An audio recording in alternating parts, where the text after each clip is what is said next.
కళ్ళ చెమట వచ్చి సిరిసి కిందికి వచ్చినప్పుడు ఎంటికల దారి కనుకనే చెమట కింద పున్నెల పుట్టలో కనుకనే చెమట బిందులు ఇక ఆడుతున్నాయట. ఆనాడు చెమ దగ్గర చెమట కనుకనే పుట్ట కన్నెల కింద పడుతుండగా పుట్టలాపలు నడుసే పటాశేసుడు రాయ్యా. ఆ నాగేంద్రుడు ఈపుల రాసపుండు పుట్టిందట. ఆ రాసపుండు మీద కనుక చెమట పోయి పడ్డప్పుడు ఆ పుండు మటూత మాయమైపోయినప్పుడు నాగేంద్రుడు కళ్ళ చూసినట. ఏందిరా ఈ చెట్టు ఆ చెట్టు ఈ మందు ఆ మందు పెట్టిన నాకు పుండు మానలేదు, ఎవరి మాయ కావచ్చు అనుకున్నట. బయటికి వెళ్ళి కనుక యోగ దృష్టిలో చూసేసరికల్లా శివపార్వతులు రేడికెళ్ళ పెట్టి శివ దగ్గర కూడా దేవుడు మంత్రాల కంటే ఏరవచ్చిందమ్మా. మంత్రాల కంటే ఏరవచ్చుడు నాగేశ్వరుడు గమనించినట. నాగేశ్వరుడు బయటికి వెళ్ళి కనుక మాట్లాడు మూరడంతా నాలుగు బయటకు ఉందన్నట. ఓం అని శబ్దం రాజసరికల్లా ఆనాడు కార్తీక మహారాజు కనుకనే మాయా ముర్రాడు కొడుతుంది కనుక ఏట మార్గం వచ్చిందాట. ఆ ఏట మార్గం వచ్చిందట. నీళ్ళు దొరుకులేవు, నీళ్ళు దొరుకుతుంటే ఎక్కడ వాళ్ళ మాయా పడులు కనుక అద్దాన పడులు పంపించిందట. ఆ మాయా పడులు కనుకనే పుట్టకాడి ఏరవచ్చిండు. ఎప్పుడైతే ఓం అని శబ్దం రాజసరుకుడు మాయా పడులు దూబా దూబా ఆగరి ఆగరి అఘోరమైన శబ్దం వేస్తున్నదే. అఘోరమైన శబ్దం వేస్తుండే కనుక నాగేంద్రుడు చూసిండు. నీచుడా నికృష్టుడా నీ శబ్దానికి పనికిరాదు, చదువు రాదని పుట్ట లోపలికి వెళ్ళిపోయిండా. పుట్ట లోపలికి నాగేంద్రుడు వెళ్ళిపోయిండు. చదువు రాదురా. కార్తీక మహారాజును వచ్చి చేసిన అల్లరికి కనుక నేను చెమ దగ్గర గురుదేవునికి ఓం అని శబ్దం రాస్తామంటే కనుక నాగేంద్రుడు పుట్ట లోపలికి వెళ్ళిపోయిండు. కొన్ని బాలవీరుడా ఏమి కావాలి అన్నప్పుడే ఆకలి దుందుదూపైతుంది అన్నప్పుడు నీళ్ళు ముట్టించినట, అన్నం ముట్టించినట. అన్నం ముట్టించిన కామజేడు వాని కాడుండదని ఆనాడు సత్యశీల మహారాజు చెమ దగ్గర కాడి ఏరవచ్చి చెమ దగ్గర కూడా తపస్సు చేస్తుండే కనుక అటువంటి కామచి పిల్ల వచ్చింది మన తీసుకొని బంధించిందట. నా బిడ్డ ఎటువాయి నా బిడ్డ ఎటువాయి అని చెమ దగ్గర గురుదేవుని అడిగినప్పుడు నీ బిడ్డను కనుక కార్తీక మహారాజు తీసుకుపోయాడని చెప్పినప్పుడు అయ్యా ఓ చెమ దగ్గర గురుదేవుడు ఇలా నేను పిల్లలను అటువంటి తల్లిని ఎట్లయిన వర్షమో నువ్వు అత్తాడపడి లోపల పిల్లల్ని తల్లిని అట్ట ఎడవాయాలన్నది. ఆనాడు కామజేను శాపన పెట్టింది, ఆనాడు సత్యశీల మహారాజు శాపన పెట్టిండట. ఆనాడు రేణుకెళ్ళమ్మ సాగు దీవెన కోరింది.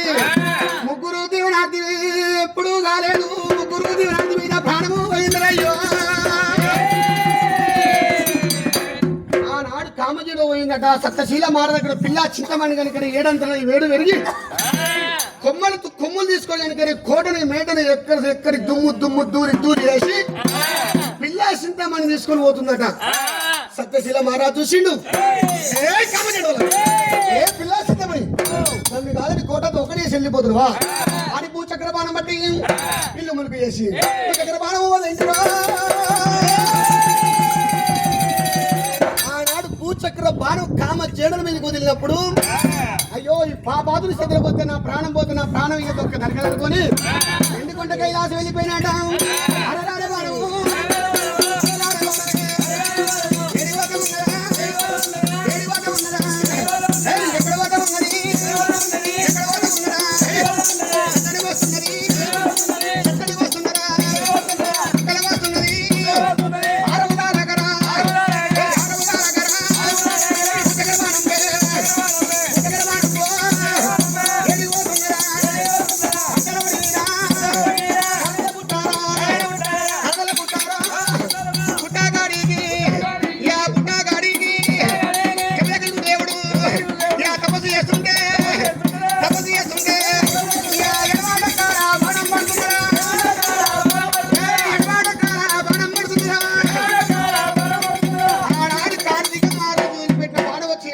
బాణం పడ్డదట.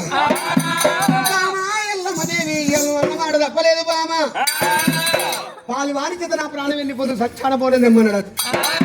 ఆ ప్రకారంగా రేడికెళ్ళమ్మ సచ్చాన పోదు కానీ కష్టాలు పడి చూడు ఎల్లమ్మ నరుడు ఎలా మారినాడు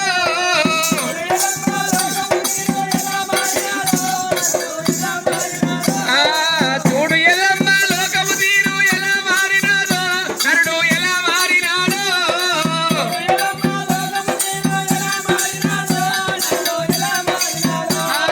సూర్యుడు మారల చంద్రుడు మారలే మారలే ఆకాశం నరుడు ఎలా మారినాడు